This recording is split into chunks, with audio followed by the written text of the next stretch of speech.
Hi everyone, welcome back to another episode of Destination Truth. I'm your host Tyler Warden, and today is episode 4 of my 6-part series about the truth of all things. I think I just coined that, I don't know, but this series didn't have a name till right now.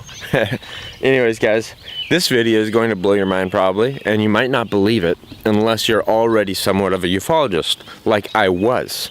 Now I am no longer I do not consider myself in any way a ufologist anymore, and that's because after being entertained, and I'm using the word entertained on purpose because it is entertaining, it is fun to look into ufology and learn all these crazy things and secretive meetings and all kinds of nonsense, but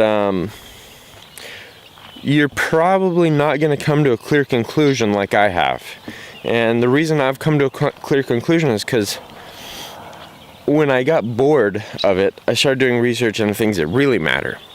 And I learned a lot of things that blew my mind. And believe it or not, when you research the global elites and what the cabal, the Illuminati, whatever you want to call them, when you research what they're doing, everything starts coming together. And I really mean everything, including UFOs, aliens, alien invasions, movies, Hollywood, all this stuff, technology in the military that resembles this. So there's a whole bunch of science. Now I hope, if you're watching this video, I really hope you've got a background in ufology, because otherwise you might not be able to follow. But going back to Operation Paperclip, when we basically stole a bunch of Nazi scientists and forced them to work for us in the US, there's a whole bunch of science surrounding making these, I'll call them aircraft, but they were basically like this one particular aircraft called Die Glucke, I think it was. It doesn't matter, but the point is it was like a bell-shaped craft that kind of resembled a flying saucer. This was in fact built by the Nazis. There's a whole bunch of schematics and blueprints for this thing, and it disappeared, never found. And theoreticians say it went to Antarctica, where the Nazis set up a base where who knows, there might be still a base down there today under the ice or something, because as you might also know, there was a operation, was it Blue Beam, where Admiral Byrd took a large portion of the Navy down to Antarctica to chase some leads, and some legitimate leads had basically instructed him and the US military and intelligence that Nazis had set up a operations base in Antarctica that they're operating out of, and they quite literally had some really high-tech military crafts and things down there.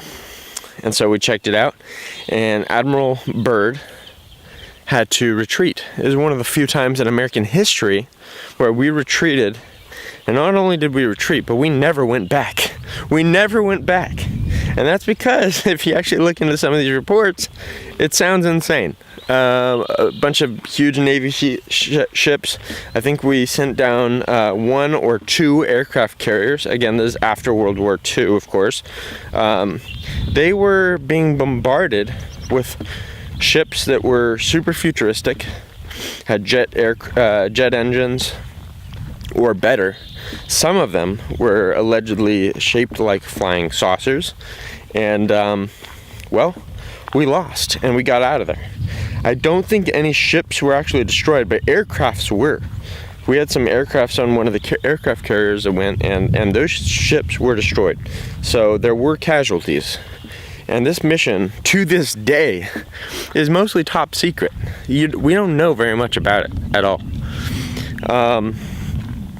Now, I bring this up because it started back in the beginning of the 20th century that people started getting a lot of interest into alien life, flying saucers, government conspiracies, top secret information, and so on and so forth. It just goes on. But the point being here is that a very large number, but a growing number of people in the US don't just think, but believe that there is intelligent life out there. And for the record, I don't just believe, I know that there's intelligent life out there. Because math.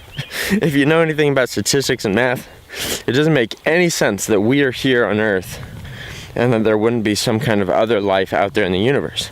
Additionally, if you believe in God, you might believe that, well, what if God only made us? Well, I was raised Mormon, and Mormons have some really interesting information on intelligent life, in the sense that God spoke, or Jesus spoke to the apostles and said, there are other sheep which are not of this fold, them too must I, what's the word he used? I forgot. Anyways, Mormons by and large believe that God has created multiple worlds with intelligent life, and that Earth is known to be the most pure, most righteous, as well as the most wicked, which is strange to me. It seems very strange to me that we're both the most pure and most wicked. I don't know. Anyways, I'm not super religious anymore. I am what I call an agnostic Mormon, where I'm not it's not that I'm thinking just maybe there's a God. It's that I'm specifically thinking maybe Mormonism is the most accurate faith of Christianity, but I am absolutely Christian. So, just to clarify some things I've said in the past, yes, I am a Christian, but more specifically, I'm a Christian agnostic Mormon. Okay, so moving on. So, at this Iron Mountain Council secretive meeting that was held, which I'll go into greater detail in the 6th video, and that's the only reason I'm not telling you now is because I still have some more research to do into this meeting. But one of the many things discussed was how to unite the world under a one world government. Because obviously, the ruling class of the world, the Illuminati, Cabal, whatever, they want to control the entire world. Everyone should be slaves to them because they see themselves as better than us, right? Well, if that's the case, they need something to coax all of us little people into believing and abiding by whatever dictates that make cognitively, as in, like, we have to be morally okay with whatever they're doing. And so they've done tests throughout all of history, pretty much since the Roman era, and been able to gather this information thanks to writing and such. But basically they've realized that the one thing that really allows government to get away with all kinds of crap is war. Because during times of war, feelings of nationalism and protecting one's sovereignty supersede other desires most of the time. And so people will allow themselves to give up their rights, give up property, give up their money, give up their lives to protect their country. Now this is good because nationalism is not the enemy. It's really, really not. And I'm going to make a video on that. It's going to be a short one, I guess, just to add to the series maybe. But nationalism is not the enemy. It is, in fact, the only thing keeping countries alive and intact and operational. So, in this Iron Mountain meeting, one of the things that blew my mind that was discussed is how to unite the whole world under a one world government. And so they needed something like a total war that would unite everybody, though. Now, do you remember that quote from Ronald Reagan? It said something like, how easy would it be to put aside our differences and unite under a one world leadership if we were to fight a external extraterrestrial enemy? So he played with that. He actually said it out loud as a president, and people thought that he might be alluding to something, and I don't think so. I think he was just doing what the global elitists wanted him to do, which is starting to spread a little bit of fear about the real existence of aliens and such. And I found that really interesting because it turns out that in this meeting, every single thing that's been going on for the last, I don't know, 60 to 80 years was discussed in this meeting. So you know that whatever happened in this meeting, it was very important, because everything that's been happening in our lives is in fact basically dictated by what happened in this meeting. And aliens invading the world was one of them. So we know that they've thought about how to create an alien threat. Now, if you go as far down the rabbit hole as I have, this might blow your mind, but gray aliens. You will come probably, hopefully, to the conclusion eventually, after a long period of time, that grays are in fact not real. Grays are in fact invented by us, humans, to spread fear, to create hoax videos of dissections and interviews. You can find these videos, and they're taken down on purpose because they want it to be like ufologists have to spend so much time finding the truth, and when they finally see these videos of gray aliens being dissected or having an interview with them, it looks so real, and they want to believe so bad because they've spent so much time researching and looking into this stuff that they want to believe. They want to believe it. Unfortunately, this is gullibility, guys. It's like, this is like the very definition of confirmation bias. Confirmation bias is when you want to believe something, that anything that supports your argument or supports what you want to believe, you will believe it faster or more easily. That's confirmation bias by definition. So, unfortunately, guys, this will blow your mind because you probably haven't seen some of the articles or heard the stories that I've heard, but gray aliens are robots. They're literally like puppets and or robots created by like so top secret, it's like Majestic 12 level, okay?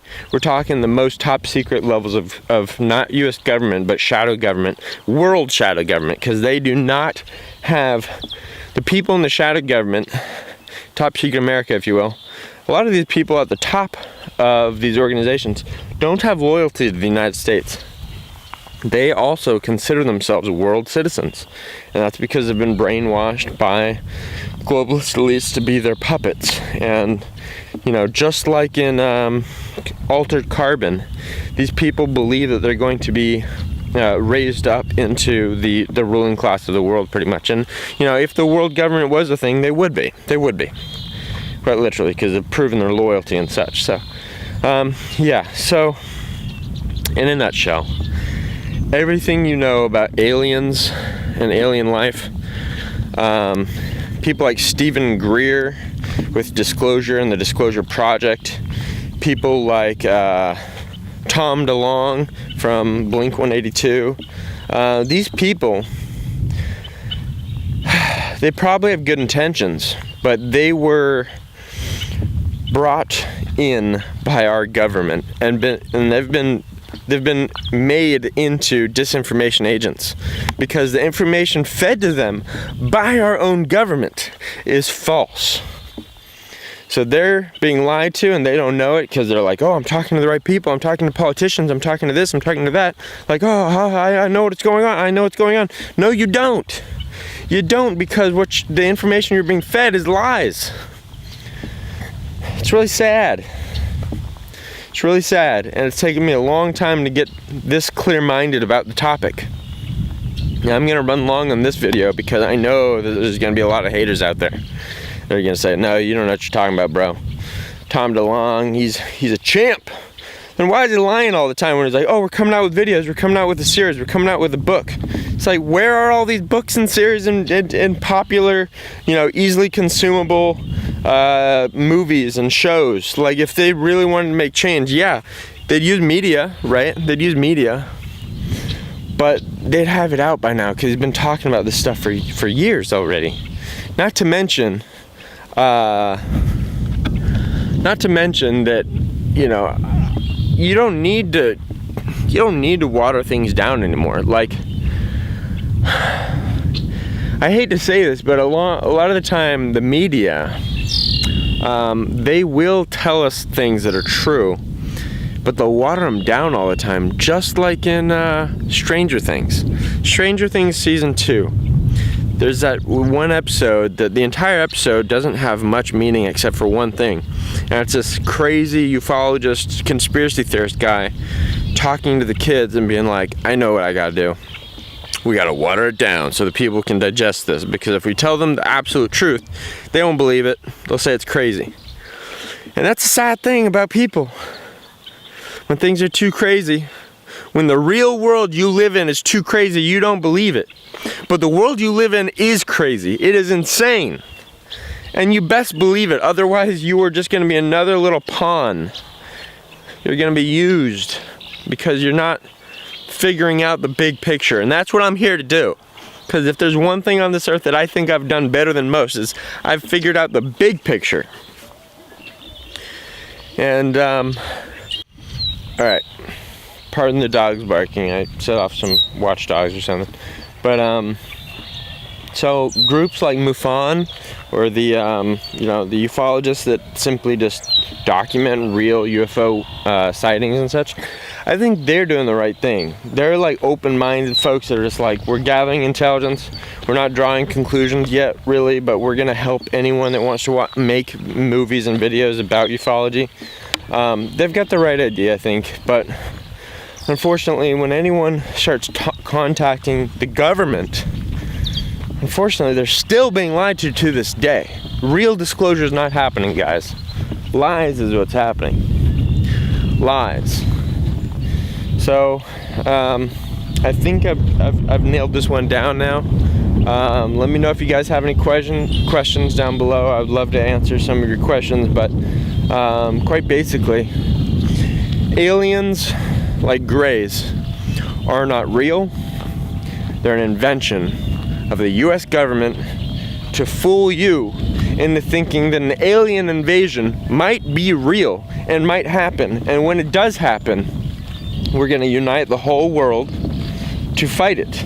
Which is why flying saucer technology, which is real, it will take you it probably take you a good 100 hours of research to really drill home that this technology is real.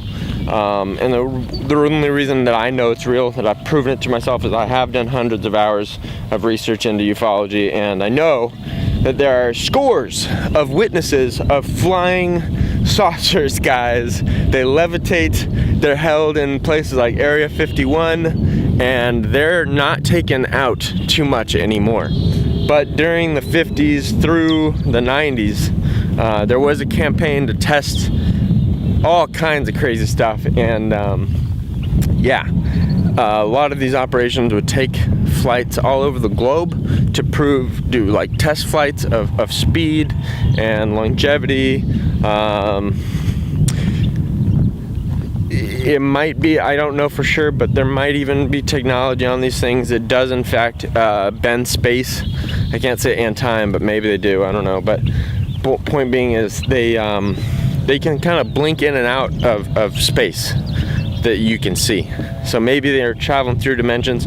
There's obviously things to this day that I do not know for sure. There's just too much information out there, and it's hard to get good information. And so what you have to do is, you can't believe everything you see and watch and hear. Instead, what you got to do is just get the most number of sources, the most number of sources you can get.